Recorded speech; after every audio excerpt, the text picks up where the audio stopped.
না চাই না বিকাশী কাজ করতে গিয়ে আমরা পাবলিকের কাছে খারাপ হতে চাই না চাইবো না।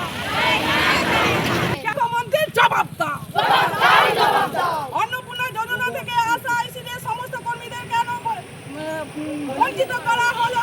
সরকার জবাব দাও।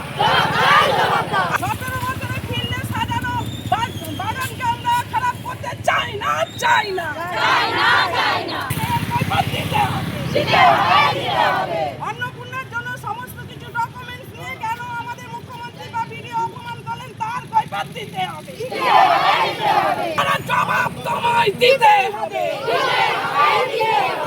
জবাব তোমায় দিতে হবে। থেকে আমরা বন্ধ করবো।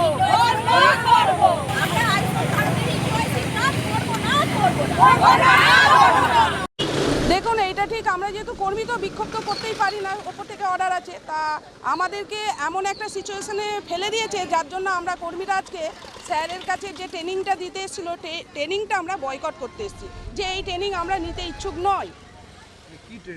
ট্রেনিং বলতে আমরা 22/6 আমাদের আয়ুষ্মান কার্ডের ফর্ম দেওয়া হয়েছিল, পাড়ায় পাড়ায় বিতরণ করা বা সেগুলো ফর্ম ফিল আপ করে ঠিকঠাক আছে কিনা সেটা করে আমাদের বিডিও অফিসে জমা দিতে বলেছিল এবং জমা আমরা দিয়েছিলাম। এবং মাননীয় মুখ্যমন্ত্রী তখন আমাদের বলেছিলেন যে আপনাদের অন্নপূর্ণা যোজনারও টাকা পাবেন, আপনারা সমস্ত আপনাদের ডকুমেন্ট সাবমিট করুন, আপনারা কাল 10টার মধ্যে যে আশারা সাবমিট করবে তারা সবাই পাবে।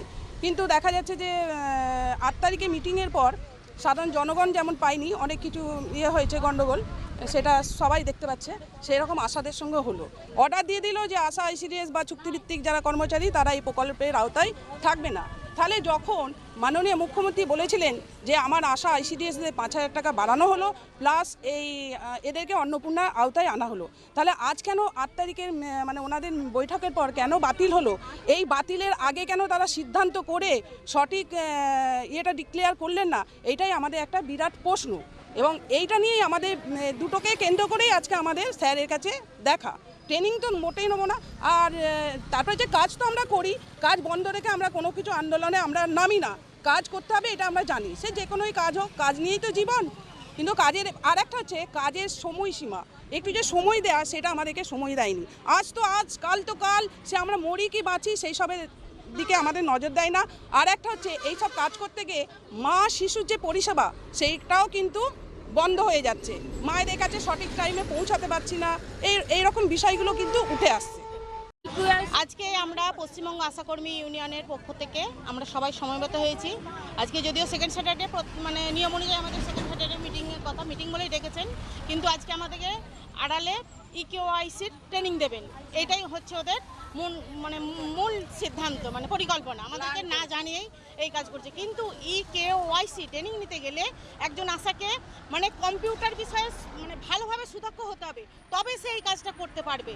হ্যাঁ, যেমন স্বাস্থ্যসাথী কার্ড করতে গেলে যে দাদারা করেছিলেন ফেস লক, তার সমস্ত ডিটেলস, সেই সব আমরা করতে পারি। আজ আমরা চাকরি করছি 16 বছর হয়ে গেল, 40 বছরের মাথায় চাকরি পেয়েছে কেউ, আজ 55 বছর বয়সে সেই মানে আশাটা কি ওই কম্পিউটারে নতুন করে সুদক্ষ হতে পারে? তারা একবার বলে দিলেন যে এইভাবে করুন, ব্যাস হয়ে গেল তাদের ট্রেনিং দেওয়া। তাহলে এই কাজ করতে গেলে ভুল ভ্রান্তি হলে মানে তার দায়িত্বটা কে নেবে? পাবলিক তো আমাদেরকে মারবে। আর যেখানে আইসিডিএস কর্মীরা তোমার ওই ভেরিফিকেশন করছে বলে, অন্নপূর্ণা যোজনা টাকা ভেরিফিকেশন করছে বলে টাকা পাচ্ছে না বলে পাবলিক সেখানে আইসিডিএস দিদিদেরকে মারধর করছে, ঘেরাও করছে, আর করছে। তাহলে আশাদেরকেও আজকে সেই পথে নামাতে চাইছেন? এর জন্য আমরা তীব্র প্রতিবাদ জানি। এই কাজ আমরা কেউ করব না। আমরা ফিল্ডে থেকে যেগুলো কাগজে কলমে করার দরকার সেগুলো আমরা করে নিয়ে দিয়েছি। 1 সপ্তাহের মধ্যে পালস পোলিও চলাকালীন 1 সপ্তাহের মধ্যে 1600 ফর্ম দিয়েছে। সেই 1600 ফর্মকে 1 সপ্তাহের মধ্যে আমাদেরকে পঞ্চায়েত অফিসে, বিডিও অফিসে জমা দিতে হবে।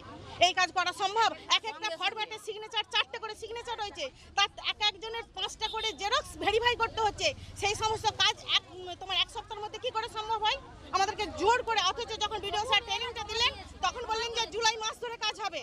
হ্যাঁ, আমরা বলেছিলাম যে স্যার জুলাই মাসটা আমাদেরকে টাইম দিতে হবে, তবে আমরা করতে পারবো। তাই না করে যা আমরা ফর্মগুলো বাড়ি নিয়ে চলে আসলাম, সঙ্গে সঙ্গে এবার চাপ দিতে শুরু করলো বিপিসিদেরকে দিয়ে যে 1 সপ্তাহের মধ্যে তোমার সমস্ত ফর্ম, যেটা বার্থডে 250 থেকে 300 ফর্ম ফিল আপ করে সেগুলো ভেরিফিকেশন করে তার জমা দিতে হবে। এটা কি সম্ভব? আমরা কি মেশিন নাকি? আজ এই বয়সে আমাদেরকে এত চাপ দিচ্ছে। আজ অন্য জায়গায় তোমার একটা আশা, তোমার সব আশা তো তোমার মুখের উপর প্রতিবাদ করতে জানে না, সে ভয়েতে ডিপ্রেশন ডিপ্রেশনে টেনশনে হার্ট অ্যাটাক হয়ে রাত্রিতে মারা গেছে, তাকে এত ক্রমাগত এই চাপ দেওয়ার জন্য। তাহলে আমরা আজকে কোথায় এসে দাঁড়িয়েছি? আমরা সুস্থভাবে স্বাস্থ্য পরিষেবা দিতে চাই, আর মা বাচ্চা শিশু মেন কাজ হচ্ছে আমাদের এইটা। তার থেকে আমাদেরকে বাইরে বের করে দিয়ে অন্যান্য যা একটা প্রকল্প আসছে সব এতেই আশাদের, যে কোনো কাজেতে আশাদের কি করে হয়? কেন তারা নতুন করে কোনো কর্মী নিয়োগ করছেন না? অন্যদেরকে কেন দিচ্ছেন না? আমাদের এইটাই বক্তব্য। আমরা KYC কাজ আমরা করব না, এরই প্রতিবাদে আজকে আমরা সমবেত হয়েছি। আমরা চাইছি যে এই কাজ আমরা কেউ করব না এবং করতে পারবো না। সব থেকে বড় কথা, করতে পারবো না, টাকার বিনিময়েও নয়, কিছু নেই। কেননা আমরা কম্পিউটারে দক্ষ নই। আমরা সামান্য মানে ফোনটা আমাদের যোগাযোগকারীর জন্য, যে পাবলিকের সঙ্গে আশাদের যে যোগাযোগ, স্বাস্থ্যকেন্দ্রের সঙ্গে আশাদের যে যোগাযোগ, তার জন্য আমাদের ফোনটা দিয়েছে, 10,000 টাকা করে দিয়েছিল। সেই পয়সায় আমরা ফোন কিনেছি সেই যোগাযোগ করার জন্য। এত কিছু অ্যাপস লোড করে এত কিছু করার আমাদের সামর্থ্য নেই, আমাদের ব্রেনে তো ঢুকবে না, আমরা এই কাজ করতে পারবো না। অন্নপূর্ণা ভান্ডার নিয়ে মুখ্যমন্ত্রীর কাছে আমার প্রশ্ন, তিনি তো বলেছিলেন যে সবাই মিলে বিজেপি সরকারকে আনুন, আমি সব মেয়েদের অন্নপূর্ণা ভান্ডার দেবো। এখানে চাকরির কোনো প্রশ্নই আসে না। একমাত্র প্রশ্ন এসেছিল যে নিজে সরকারি কর্মচারী হবে, যার মাইনে ভালো থাকবে, সেই মহিলা পাবেন না। কিন্তু আমরা সামান্য কন্ট্রাকচুয়াল কর্মচারী, আমাদের সামান্য মাইনে, রাত দিন আমাদের পরিশ্রম করাচ্ছে। আজকে কেন আমাদের অন্নপূর্ণা ভান্ডার বন্ধ করবেন বলছেন তিনি? 5,000 টাকা বাড়ানো হলো কোথায়? যদি 3,000 টাকা অন্নপূর্ণা ভান্ডারে মানে কেটে নেয়, তাহলে আমাদের কোথায় বাড়লো? যারা রাঁধুনি ICDS এর, আমি কাউকে ছোট করতে চাইছি না, তারা যদি 5,000 টাকা বাড়ে, তাহলে একজন আশা কর্মীর উপরে এত দায়িত্ব চাপাচ্ছে, তাহলে সেই রাঁধুনিগুলো শুধু 2 ঘন্টা রান্না করতে যাবে, তাদের 5,000 টাকা মাইনে বাড়িয়ে দিল। সেই রাঁধুনি দিদির দিকে দিয়ে আজকে KYC করার, আমরা তো আয়ুষ্মান ভারতের ফর্মগুলো করে দিয়েছি।